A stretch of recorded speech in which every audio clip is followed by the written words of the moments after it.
Good afternoon, everyone, and thank you for attending Stream Company's June webinar, 7 Tips to Conquer Paid Search in Q3. Please note that this is a web-based presentation and it could potentially experience technical difficulties. If anything does occur, we'll be sure to reach out to you by email with either a rescheduled webinar day and time or instructions on how you can log back in. If you have any issues logging into the webinar or viewing my screen, you can email me directly at michelle.kelly, that's M-I-C-H-E-L-L-E .K-E-L-L-Y @streamcompanies.com. I know everybody has a busy schedule, so it's hard to fit the webinars in. In respect for that, we will not have a formal Q&A session after the webinar. However, we do want to make sure that we get any questions answered that you might have. There are a few different options available for you to submit your questions. One, you can use the chat feature on the right side of the screen. I'll try to answer those questions as we go through the webinar. For any that I can't get to, I will make sure to follow up with you personally by email once the webinar completes so I can help answer your questions. You can also email me directly, again at michelle.kelly@streamcompanies.com. We are on Twitter @streamcompanies with our ever-popular hashtag Streaminar. Or you can reach us on Facebook at facebook.com/streamco.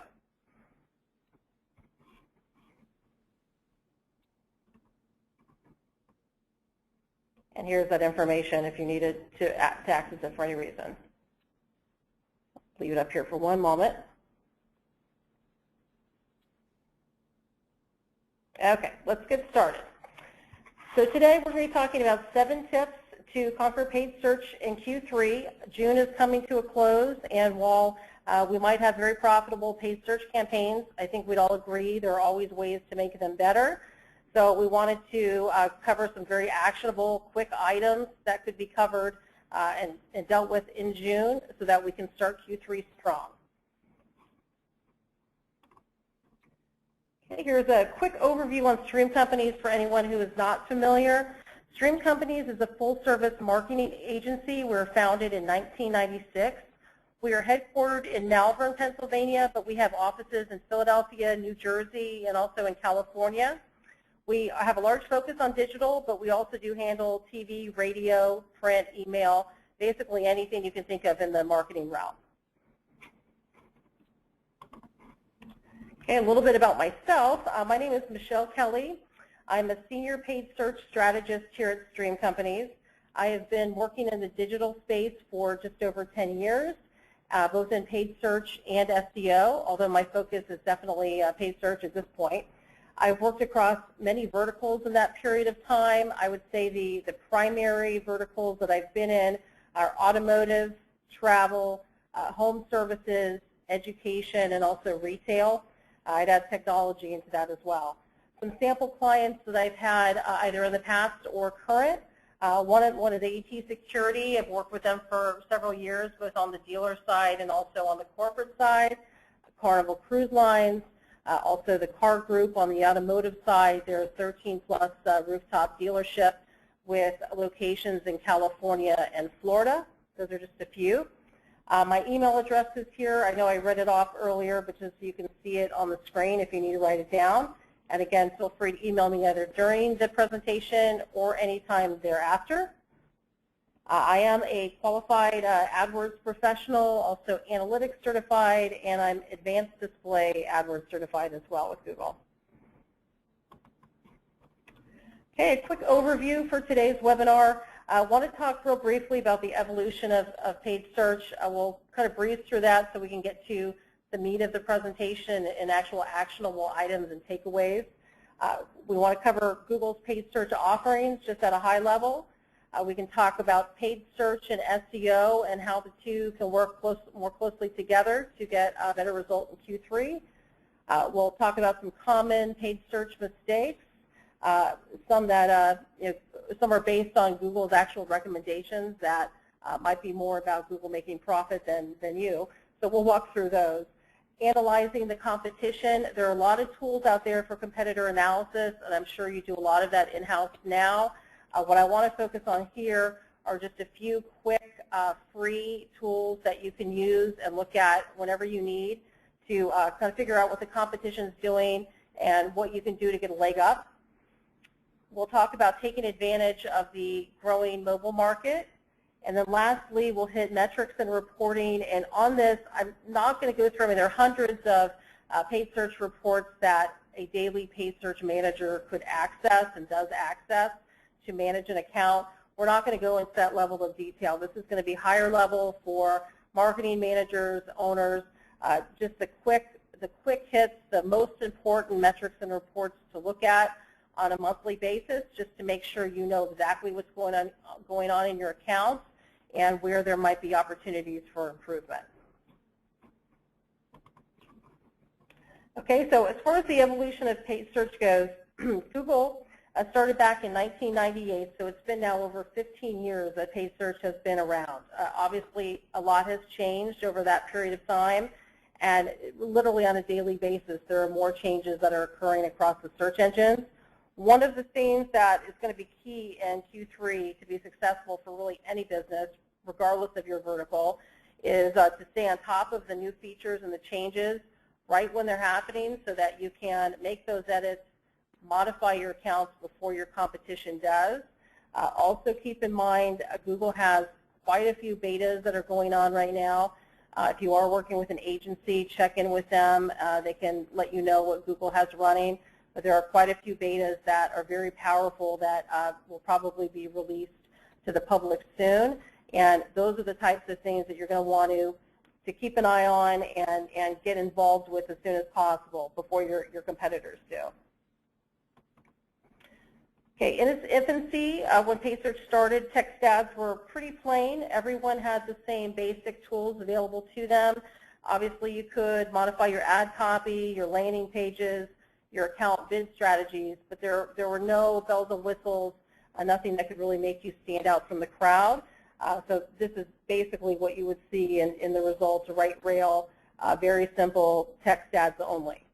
Once Google started realizing that there's money to be made here, they started looking for ways to improve the user experience and to make sure that people could find exactly what they were looking for when they did their search. And they were also looking for ways to monetize and to make more money from the venture.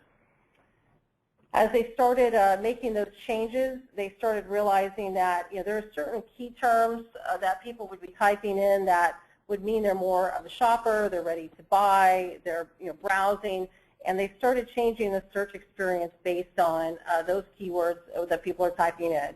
In this example, somebody's typed in buy industrial 3D printer. It's pretty clear that they are ready to make a purchase. They've probably already done their research. They have a good idea of what they want. So instead of just showing basic text ads that may or may not be relevant, Google can serve actual shopping results. They can show actual industrial 3D printers that might be a match to actually push the user through the process to make the sale. Okay, the search market share has changed a good bit over time as well. Google, of course, has always been the front runner. I don't see that changing anytime soon. As of right now, Google's search impression share of all the searches that are being done is about 68%. Bing is at 19%, and Yahoo is at 10%. I know that doesn't quite add up to 100. What you have in the difference is, like the AOLs and the AskJeeves of the world that make up a very small percentage.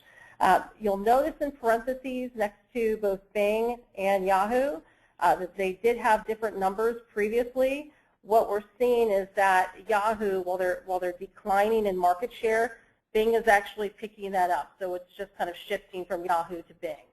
And this is desktop only information, by the way. This does not include mobile. Actually, real quick, I'll go back to that.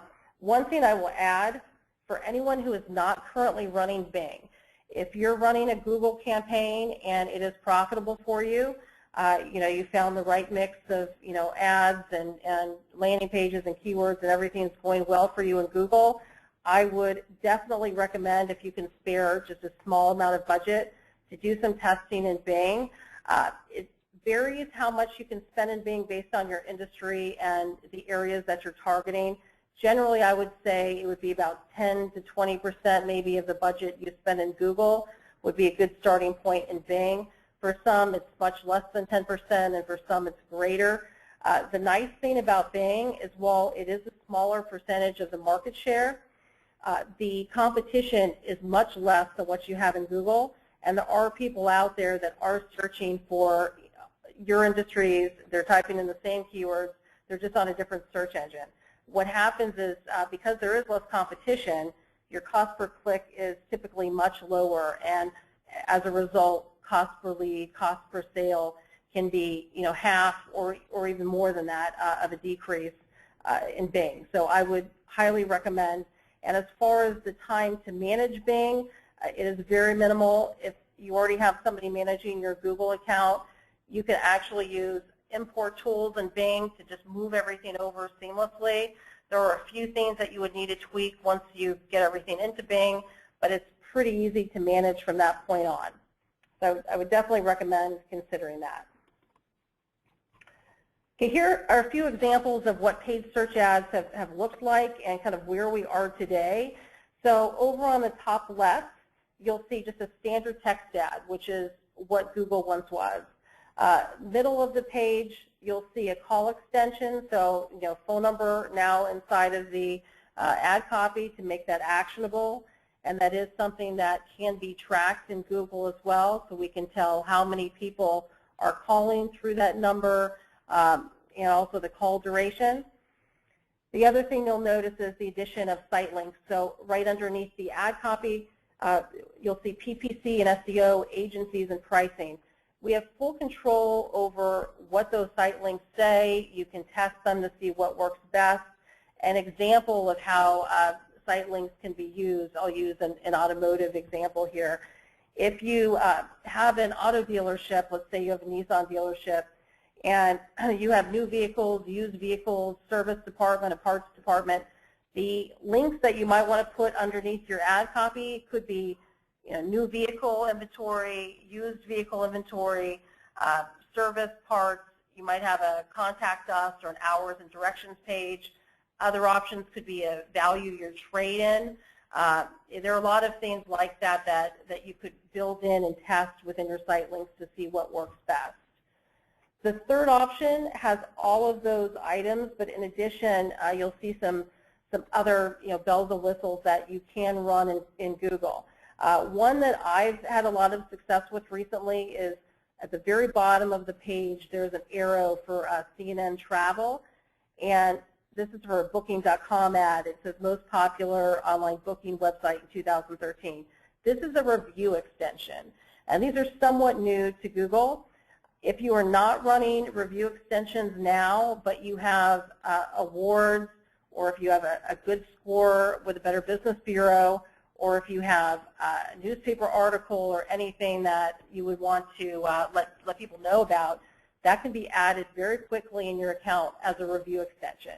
And what that does is it basically gives some reputation boost to your company. So for someone who does not know your company or is trying to decide between the competition, if they see in your ad copy A+ rated with the Better Business Bureau, you're probably more likely to get that click than the competition. We've had a lot of success with the review extensions so far. Click-through rates have increased a good bit, and we've been able to see lower cost per click as a result. It's just working very well. I will say that it has to be, the review has to be within the last year, and it cannot be an individual reviewer. So you couldn't use something on Yelp or an aggregated site, but you can definitely use Better Business Bureau, awards that you may have, or articles that may have been written. The other thing that you'll notice towards the bottom of the page is the number of followers on Google+. If you have enough activity on Google+, that is also something that can filter in to your ad copy. The nice thing here is you just get more real estate on the page. So the more ad extensions you have in, the more social integration you have in your paid search ad copy, all of this is going to help you to get more real estate on the page and to get more clicks and conversions. I'll also add, I was mentioning betas earlier, there is a beta that I'm running right now, which is a image extension. So in addition to everything you see here at the bottom of the page, you can actually have images, up to 5 images on the top of the ad, and they can be very specific images to what the search query was. It's priced the same, where you pay per click if somebody clicks on the image, just like you would if they click on your ad, but it makes your real estate like double. So that's something to consider as well. Okay, display is another offering within Google. The Google network is about 80% of internet users worldwide, so it hits a very vast audience. It includes Google properties, which could include Gmail. For example, you can advertise your text ad or promotion next to email copy that's relevant to your product or offering. Also included in that network are content publishers and very small search engines like AOL, Ask Jeeves, all of those guys that you wouldn't want to spend time to market with them directly. You can hit them directly through the Google network. So display in the past has got a bad rap, and usually the thought is that it's a branding-only initiative. While it definitely is a branding initiative, and I would highly recommend it for that, there are some ways that display can be set up where you can actually see conversions coming in from it as well. Not quite to the level of paid search, but there is definitely opportunity there. The other thing that we're noticing as we start tracking at an attribution level, most people look at everything from a last click perspective. So if I am a searcher and I go out and I access your site through SEO, and then I access a display ad, I see a display ad for your company, and then I come through on a paid search click and actually convert to a lead, usually paid search would be getting full credit for that conversion. When you look at it from an attribution perspective and you can see all of the different hits that person went through before they became a lead, you might decide to take some of the credit for that lead conversion and give some to SEO, some to the display ad, some to paid search. In some cases, you might find that 50% of the people that come through on paid search and convert had at one time seen one of your display ads. So while we don't always run display for all of our clients, it's something to at least look at and consider and look at the reporting, because there might be some opportunity there. Okay, we talked about the shopping feeds. You'll see that on the left. As far as remarketing goes, you might hear it called retargeting. You might hear it called remarketing. The bottom line is what we can do in Google now, and you can do it outside of Google as well. It's not just for Google traffic. If somebody makes it to your site and they take an actionable item that shows some value and interest, as an example, if you're a retail shop, and somebody comes to your site, visits a few pages, and actually places an item in your cart. However, they don't complete the sale, they abandon the cart, and go about their day. So they're searching now on other sites. You can target them through remarketing, and if they're showing up anywhere on the Google Display Network, you can actually serve an ad to them, and you keep in front of them with your brand messaging. You can even change your offer depending upon what they did on your site to try to get them back on your site to actually convert and become a customer. Video is another offering within Google currently. With the YouTube and Google joining forces, TrueView has been very popular, and that can all be managed within the Google interface. TrueView has several different ad types that you can be running. This example is probably the most common one that you would see. I'm sure everyone has been on YouTube and seen something like this with the skip an ad box in the lower right-hand corner. These are called in-stream ads, and these are what we run by far with TrueView. We run a lot of in-stream. What in-stream is it allows you to only pay for a view if 30 seconds of your video are watched. So if you have a 30-second video running, somebody would have to watch your entire video before you're charged for that view. If your video is over 30 seconds, they'd have to, of course, watch the first 30 seconds. If within that 30 seconds you have a strong call to action, you can get some traction off of TrueView and actually get some good conversions and people off to your site. The positive thing is, for anybody who doesn't make it to 30 seconds, you just got a bunch of free branding and impressions to get your name out there. This can be targeted the same way as Google search, so you can only target people that are right in your immediate area. If you have a brick and mortar location, it could be within a radius of your store. It could be by city. If you're by state or you do the full U.S., you can target it that way as well. You can get very granular with who you target. There are a lot of options for topics, interests, keywords. You can get very granular to make sure that you're showing up to the correct target market. You can also target by demographics, age, gender, etc. Okay, moving into paid search and SEO. Certainly, I think we'd all agree that it's a balancing act between the two. They're both very important portions of anyone's marketing mix.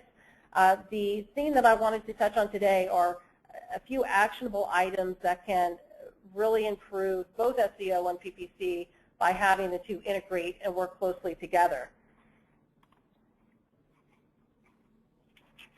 Okay, so I think we can all agree that there's a lot of important components here for paid search and SEO and our Q3 marketing strategies. So some actionable items that we can look at for Q3 are here. Visibility is one. Just having the paid search department and the SEO department talk and share their data is very important. It's very important to have the real estate on the page as much as you can. I know we talked about that with the size of the ads, but we typically recommend having paid search and SEO both appear on the page. There are a few exceptions to this, and we like to look at the reports and make changes based on that information. An example might be if you're #1 for a specific keyword in a specific location in your SEO result and you do not have any competitors bidding in that space, there's probably no need for you to run a paid search campaign. So by looking at that data and putting it all together, you might be able to save some money and reinvest that money elsewhere. Sharing keyword data is also very important. It's a no-brainer. You'd be surprised, though, how little it actually happens. Paid search has a lot of information on the keywords that are converting and those that are not, and we get new information daily because we're running so much volume. If we share this information with SEO, it can change SEO strategy where they're focusing more on the keywords that are top converters. So they might move those up on their list, focus on that content first. Also, paid search is always trying to do keyword expansion, and SEO has tons of tools available and insights that can help paid search as well. So it's really working both sides together to come up with the best result. Ad copy testing is another very important piece. Paid search has the ability to test ads real time and to do A/B testing. For SEO, it's a little harder to do that. So what can happen is if we're working together to see what ad copy is resonating, what messaging is working with your potential buyers, paid search can test the ads. We can take those results, not only update them in our paid search campaigns, but we can also pass those results off to SEO, and they might change the call to actions and the messaging on their pages to help with conversions on the SEO side as well. Geographic insights, that's another one. Paid search has some really good reports available in Google, some geographic reports where we can look at the city level and even the zip code level to see where we're getting conversions and where we're not. That information should be shared with SEO for the reason being if there are certain zip codes or cities that are converting much higher than others or vice versa, they might refine their strategy to make sure that they're targeting the areas that are going to be more likely to convert. Website content is another one. Landing pages are very critical for any paid search campaign. For your quality score to be good, you need to have good ad copy. The ad copy needs to be related to your landing page. Everything needs to kind of mesh together. So working with SEO to make sure that the landing pages and the content on those landing pages are going to work with the paid search account and that everything will mesh will definitely help to improve quality scores, decrease costs across the board. One last thing for SEO and paid search, if there are new terms, new keywords that SEO is trying to start to rank for, or they're ranking very low while they're working on getting the positions up, paid search can come in and actually fill that gap. So paid search can come in, make sure we're in higher positions on those terms until SEO can get up in the rankings to page 1 or to the first few results, at which time we can either keep paid search in the same position or drop back a little bit for cost savings to see if we lose any leads or sales, or if everything's okay. Okay, here's an example of a paid search and organic report. This is pulled directly from Google. So for anyone who's not familiar with what this is, if you go into the Google interface, and if you don't manage Google on a daily basis, just ask your paid search manager for this. It's a simple report. It's literally called the PPC and organic report. It's by keyword level. I've blacked out the keywords on the left rail so you can't see that. But what this will show you is how often for a specific keyword is your SEO result coming up, and in what position. How often is your paid search ad coming up for that keyword, and in what position, and how often are they both showing together on the same page. Another nice thing that it will show you is lift. So if you are running both on the same page, you can look at the last column, which is queries by clicks or clicks by queries. I can't see it on the screen right here. What that will show you is, are you getting more clicks per search if you have both on the screen, or is there really no difference if you're running just SEO or paid search? Generally, we see if both are running, you're going to have a lift. You'll get more clicks overall that are coming into your site just because you have more real estate. But this report will allow you to actually confirm that and make changes at a keyword level based on your findings. I will note, for anyone who wants to use the PPC and organic report in Google, you need to make sure that your Google Webmaster Tools account is linked up with AdWords. So if you have any questions on how to do that, certainly feel free to reach out to me. I'm happy to help you out. Okay, moving into some common paid search mistakes. This is a big one. I see this all the time.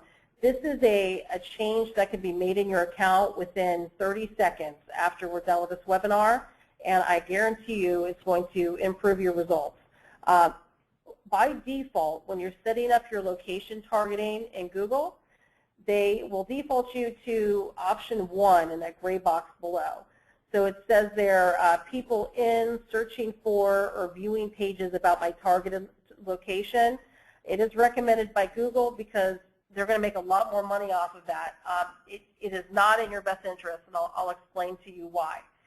In this case, you'll see on the upper left, this particular client is focused on very specific areas in Arizona. They don't care about anyone outside of Arizona. That's not going to be a target for them. It's not a prospective client or customer.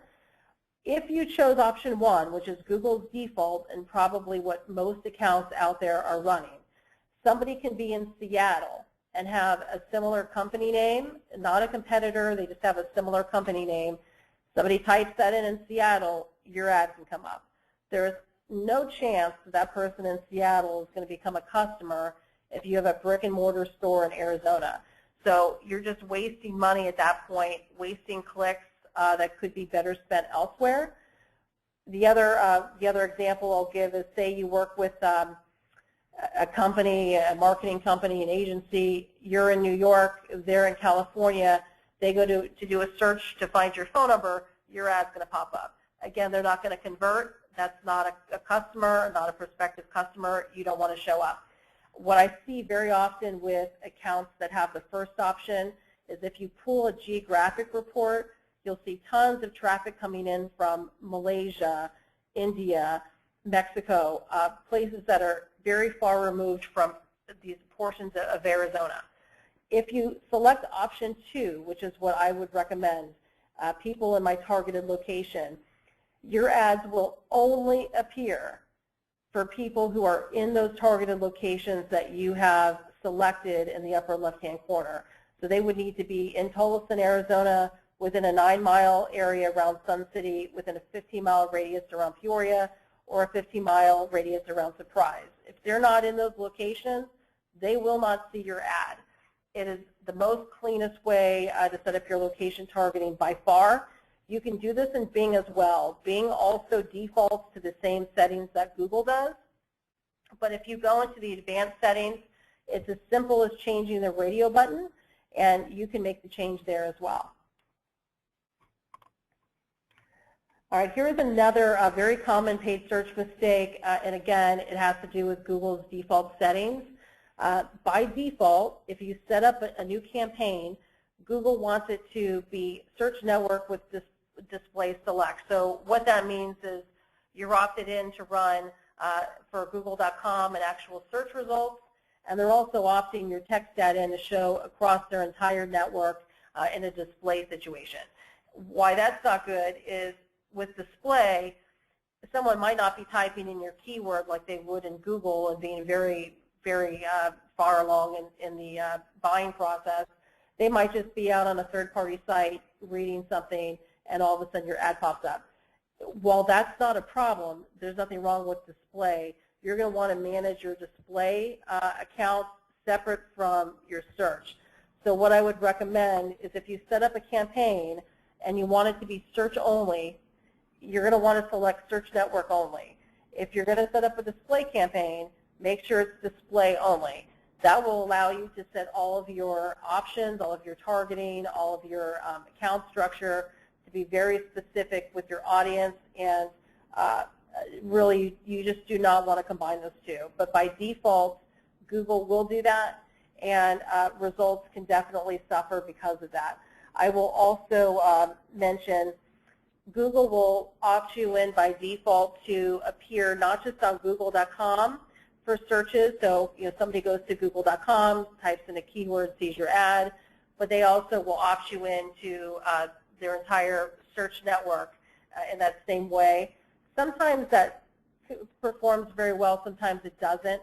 There are reports available for you to break it out and segment it to see what's working and what's not.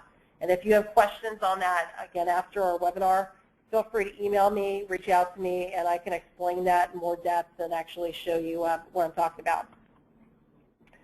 Okay, moving into some more geographic targeting options. There are so many different options available for targeting within Google. You have country, state, DMA, city, zip. What tends to happen is this.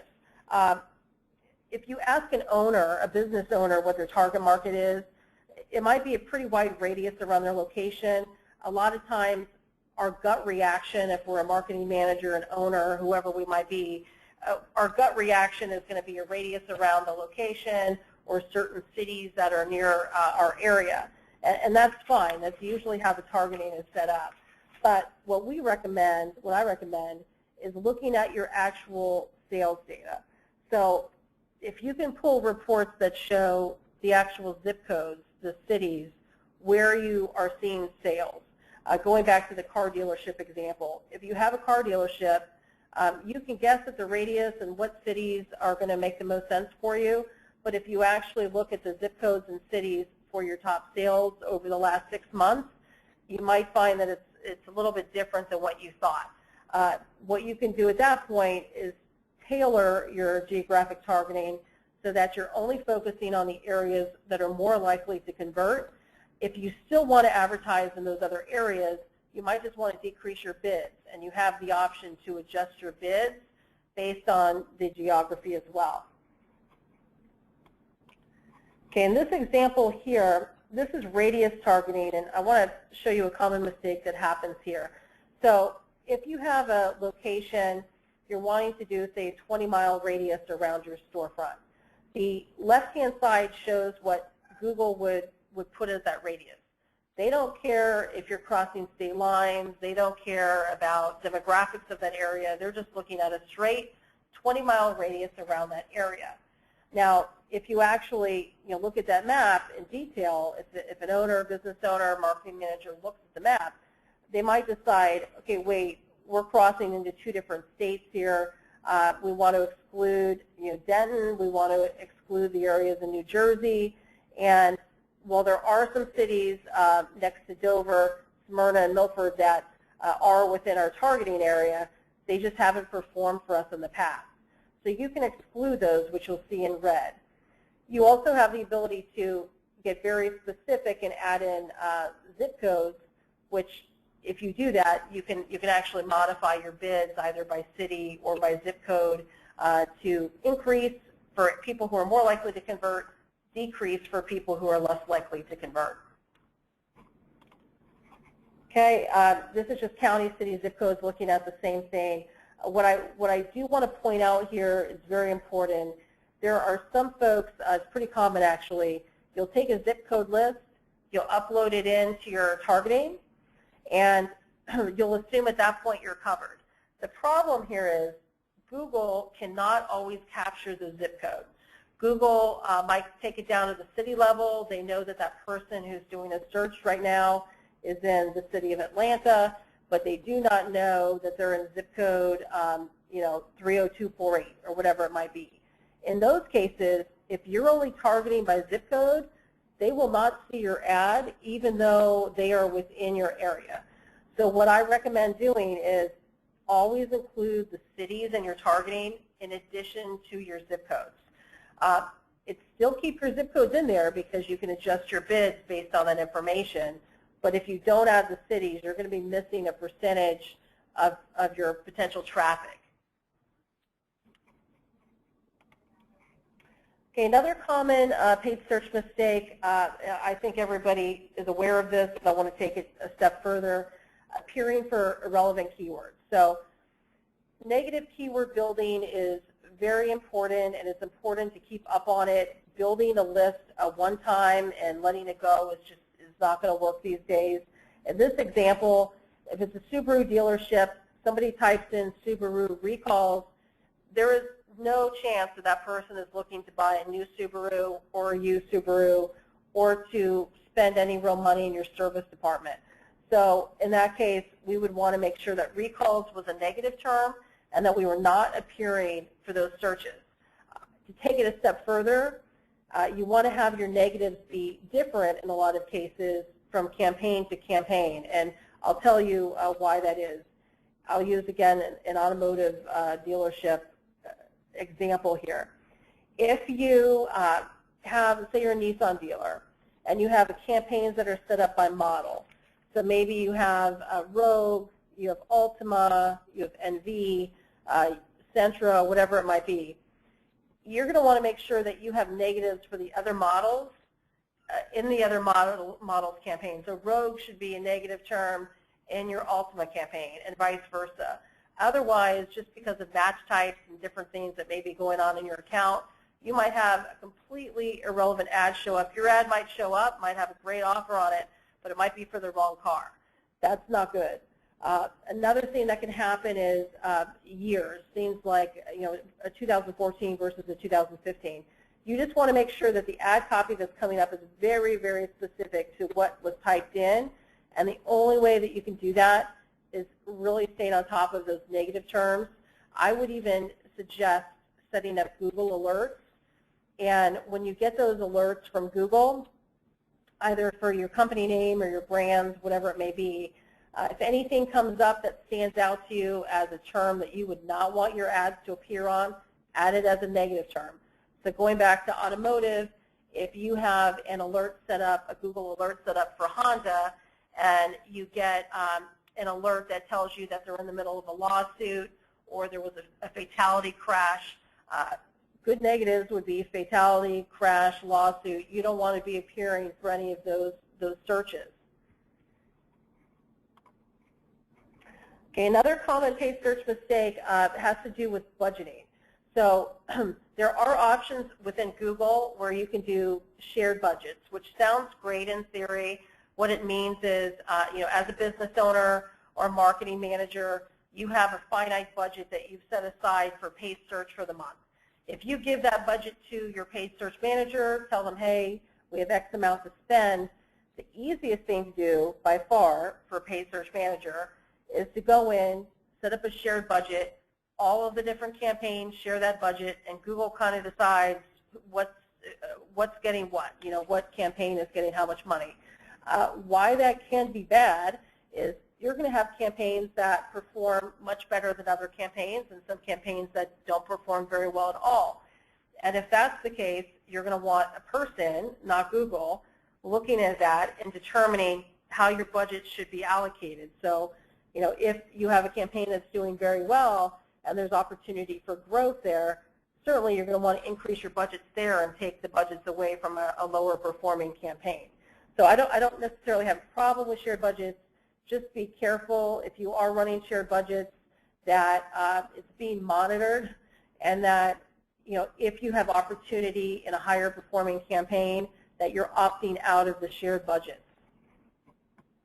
And I know this is a kind of tricky subject, so if anybody has questions on this again after the webinar, feel free to reach out to me and I can help you with it. Okay, moving into analyzing your competition. We all use a lot of competitor tools. There's a lot of them out there. Most of them are great information.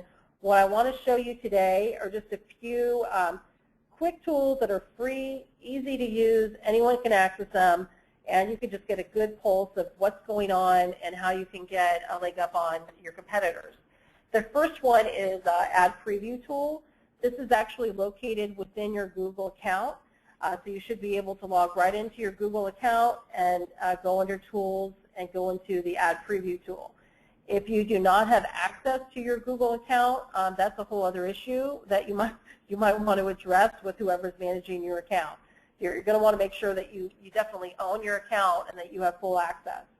If you come in and pull an Ad Preview Tool, what's great about it is you can change your location and your device type and see the search results exactly as somebody would in that area. So in this case, I'm looking at, I want to see for Washington Township, New Jersey, what is somebody going to see in the search results on a desktop computer if they type in 2015 Subaru Outback. And the results are here at the bottom of the screen. What you'll notice is Rafferty Subaru is coming up with 2014 Subaru Outback. Again, this is a 2015 Subaru Outback search, so this is not very relevant to the searcher and is not going to perform very well. If you go out to Rafferty Subaru's website, they have 52 of 2015 Outbacks in stock. So it's not that they don't have stock, they have stock. This is a paid search issue. I mean, it's an issue with the setup of the account and the negatives in the account. So these are the types of things you want to be looking at. You can monitor your own account this way, and you can also monitor the competition. For example, if you notice your competitors are bidding more aggressive than you, you might want to change your bidding strategy. If your competitor is not using a promotion, add a promotion to your ad copy, and I guarantee your click-through rate is going to increase.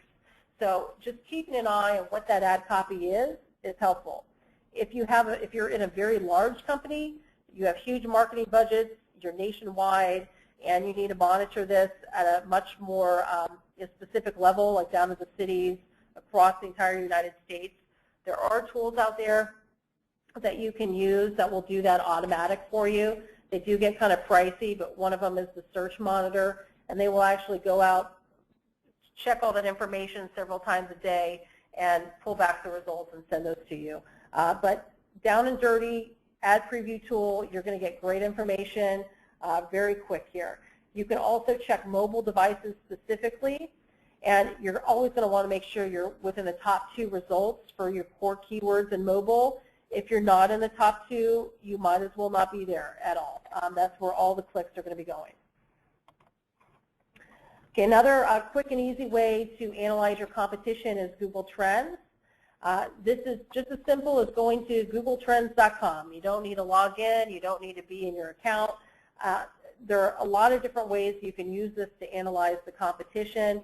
In this particular case, I'm taking a client, and then I'm taking several of their top competitors and mapping out over time how many searches are being done in the Google interface for each of those brands.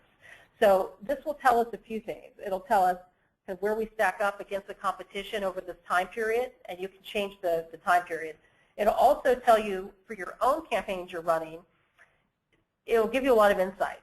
So if you were doing a TV campaign, or you did a direct mail drop or radio, whatever it might be, you can see if at that time when that happened, if there was a spike, and then if it dropped back down afterwards, that means less people were searching for your brand. So it might have been that whatever it is that you were doing was helping to drive more traffic, more brand clicks to the site. You can also look at the competitors in the same way, make sure that they're not starting to trend up, or there's no changes that you need to worry about in their brand strategy. And if you start seeing everything drop off, like you do here on the right side, that might be something that has to do with Honda Corporate. This is a Honda example, but Honda Corporate may have been running a TV commercial across all of their all of the United States, which may have dropped off at this period of time, which would have decreased the search terms. There's a lot of things that could be going on, but this at least gives you the information to start asking questions and digging into the data. Okay, another tool is Auction Insights, just to get some insights on your competition. This is a report you pull straight out of Google. There's no manipulation. This is exactly how it comes out. You can pick your date range and pull this up. What this will show you is your impression share, and what impression share is of all the keywords that you're bidding on in your account. What percentage of the time are you actually appearing in those searches? It's a very important metric to look at. So here, in this case, this particular client is at the top. They have the highest impression share of any of their competitors for the keywords in question. They're at an 81.40%. We like to see 80 to 85 or higher for sure would be a recommended impression share. This will also tell you your top of page rate. So what percentage of the time are you higher up in the results versus at the very bottom of the page? And you can see the competitors that are bidding on those terms and where they fall in relation to you. So this is a good way to see if some of your competitors are starting to spend more money in paid search, and to see if you need to change your strategy. It will also show you if new competitors are coming in to the market that you might need to address. If you see people here that have nothing to do with what you're offering, it might be a situation where it might be something we can report to Google as either it could be a trademark infringement, there could be a violation going on. We just have to look into it. But a lot of good information can come from this report, and I would look at it at least on a monthly basis if you're an owner or a manager. If you're a paid search person and you're actually managing paid search every day, we look at it much more frequently. Okay, moving into mobile and taking advantage of the mobile market. I think we would all agree mobile market has been growing, leaps and bounds. It's continuing to do so. For most paid search accounts, I would say I see almost a 50-50 at times between desktop and mobile in terms of clicks.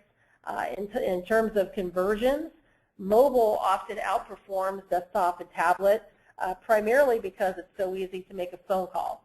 So it is definitely something that you want to change your entire mobile structure to make sure you're hitting those users correctly and that you're getting the most bang for your buck out of the mobile users. So we'll talk about a few different ways to do that now.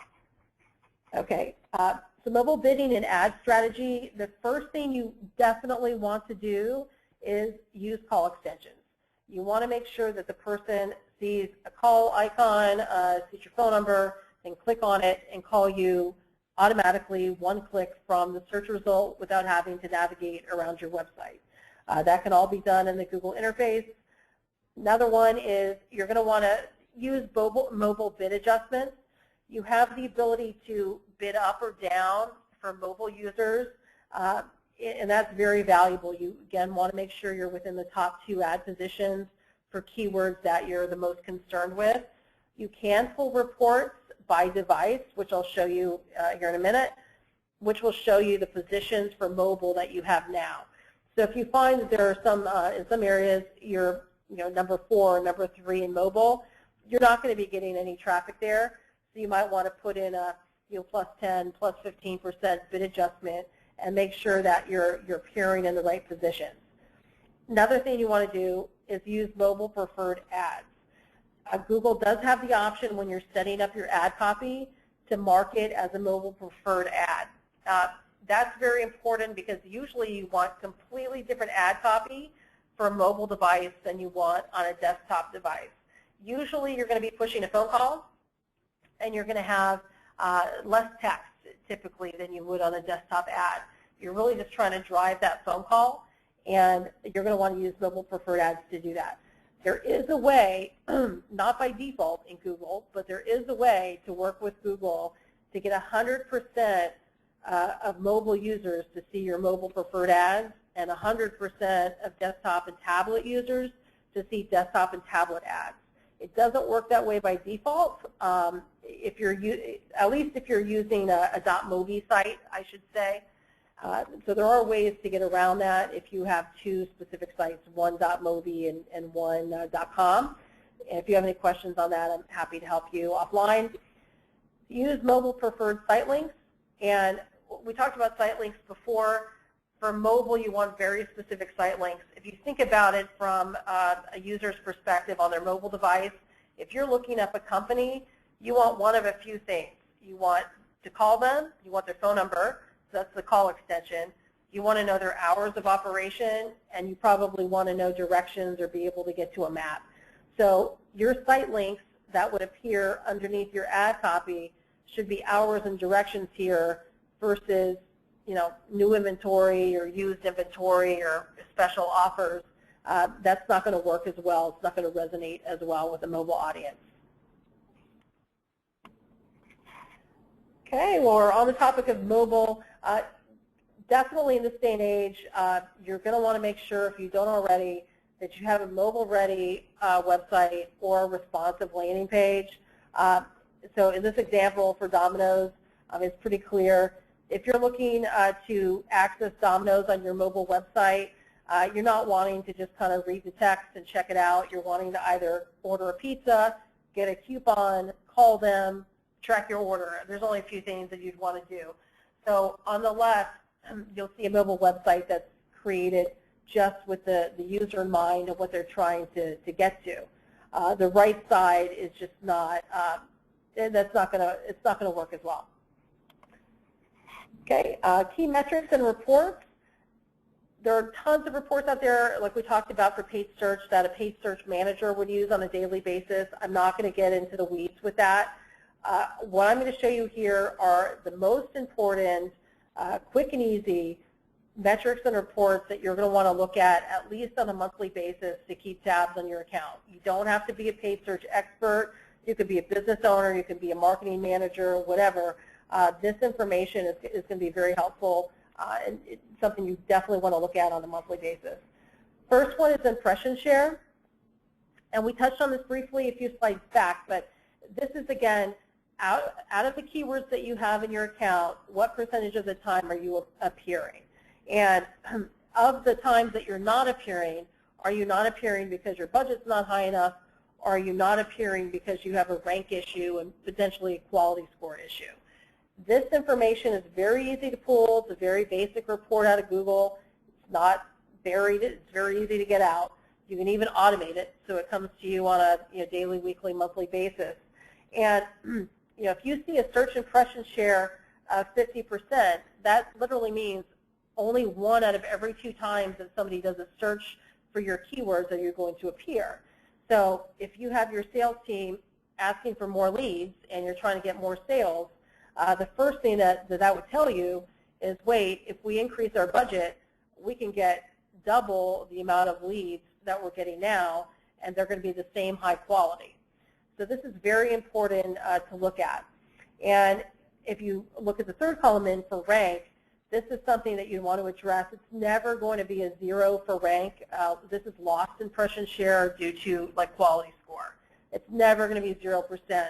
But if you start seeing pretty high numbers here, that might be something you want to question with whoever's running your paid search account, just to make sure that there's nothing funky going on. They can explain it to you in more depth. Okay, another thing that you want to look at for metrics, Google has tons of conversion options in their reports. they have converted clicks, they have conversions, they have many per click. It gets confusing, all of the different things. What I would recommend that you're doing is you're using their estimated total conversions in order to make the best decisions with your data. And what that does, the estimated total conversions number will include any web conversions that are happening on your website, any phone calls that are coming in via the phone number in your ad copy, cross-device, if somebody starts on a mobile device and ends up converting on a desktop later, that would be counted, and also in-store could potentially be worked in there. This is a very powerful, if you're just looking at converted clicks, you're not going to be seeing all of the conversions, and you could be making bad decisions because of that. There is also a beta that's out right now with Google that will allow you to even track phone calls that are coming in from the phone number on your website. So not even just the ad copy, but your website. How that would work is if somebody came in from paid search to your website, the 800 number that you have on your website could change to something specific to paid search so that Google could track that and that you could make better business decisions based on that information. Comparative data is another one to look at. This is, again, very standard Google reports. Nothing has been modified here. But you can, when you choose your date range, when you're pulling reports, there's an option at the bottom to do a comparison. And this is very powerful for monthly reports. And if you're not seeing it now, I would ask for it for whoever pulls your reports. The reason is if you get a monthly report and it just gives you a bunch of numbers on your clicks and your impressions, and it just turns into a lot of text. It doesn't make a lot of sense. If you're comparing the results of the prior month or to the prior week or the prior year, whatever it is that you want to look at, it's much more meaningful information. So if you look on the left-hand side where we have clicks listed, this would show from February to March, we had an increase in clicks for this first campaign of almost 11%. The second campaign had a drop of almost 25%. There's an increase, 26%. You can see the rest of the numbers. None of this is necessarily bad.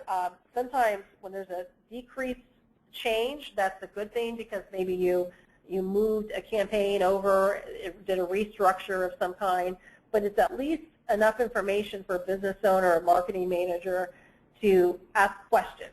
So if you look at this, you notice that there's a very large change from month to month. Ask the paid search person handling your account just for some insight as to what might be going on so that you are aware. You can also look at this visually. There's graphs within Google. You can see at the bottom. This is just showing you an example. February 11th to March 11th, if I'm looking at the cost per click, the cost per click decreased month over month. So you can look at this a variety of different ways. Whichever ways you want, your paid search person should be able to get for you. But it's very important to know that that information is available, and it is definitely very helpful to have. Segment by device. Within any of the reports, at least your campaign level reports, you can segment by device. So instead of just looking at one line of numbers, like how many clicks you got, what your click-through rate was, how many conversions you got, you can actually look at it on a device level. So in this example, there were 1,100 clicks for this time period for this particular campaign. 620 of those clicks came in from computers, 324 were mobile devices, and 156 were tablets. So you'd be able to get a good idea of who's coming in through what medium, and you'd also be able to track the click-through rate and the performance at the device level, which is critical. If you're doing ad copy testing for mobile, you need to be able to look at mobile-specific numbers to see if it's working or it's not working. And this is where you would see the average position for mobile as well. In this example, we've got a 1.1, and you'd always want to be in the top 2. So this is good. That would be a good thing to see. So if you don't have it already, ask for your reporting by device. Another report, real quick, there are only a few left.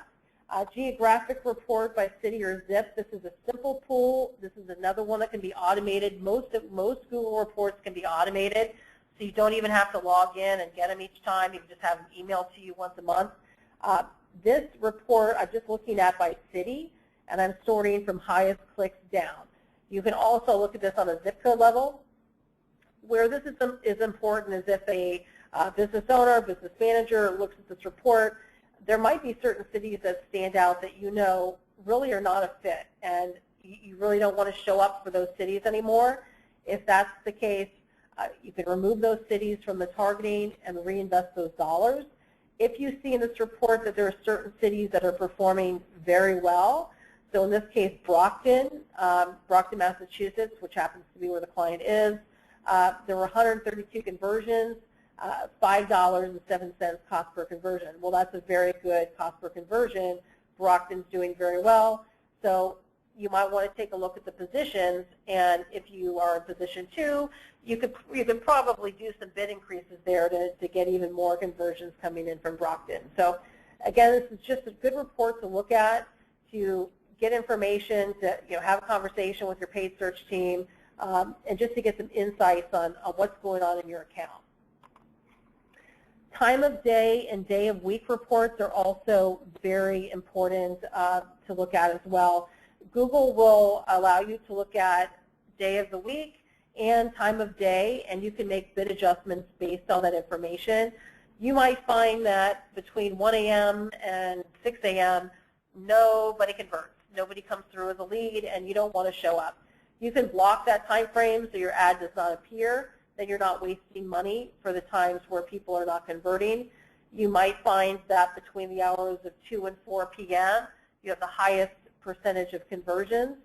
But there you might want to do a 10% bid increase or 15% bid increase to make sure you have high positions for those folks that are more likely to convert. Same thing goes for day of the week. If you have more sales coming in on Saturday or Sunday, you're going to want to make sure you have a higher position and you're focusing on that more than your low sale days. Okay, so done with all the reports of what's through all the different sections. For anyone who is interested in actually having a paid search marketing evaluation, obviously it's free. We would put it together, take a look at competitive analysis, what's going on in your market, what options are available for optimizations, for improvement in the account, and also even new opportunities. You can either go to the website below and sign up, or email either myself or Brock. His email address is here, and we'd be happy to put something together for you and share it with you and just kind of show you where we see there are opportunities available. Okay, now as far as questions go, again, we're not going to have a formal Q&A, but you can certainly email me. My email address is here at the bottom of the screen. Write it down, shoot me an email anytime, day or night, and I'm happy to help you out with any questions either from the webinar or anything that comes up down the road. But otherwise, I think we are good. I thank you for attending our webinar. And we do have a monthly webinar series, so it might not be on paid search, but we will have a webinar next month as well. So just keep your eyes open. I'm sure you'll be getting some notifications about it. And be sure to reach out to me with any questions, and I wish you all the best of luck in Q3.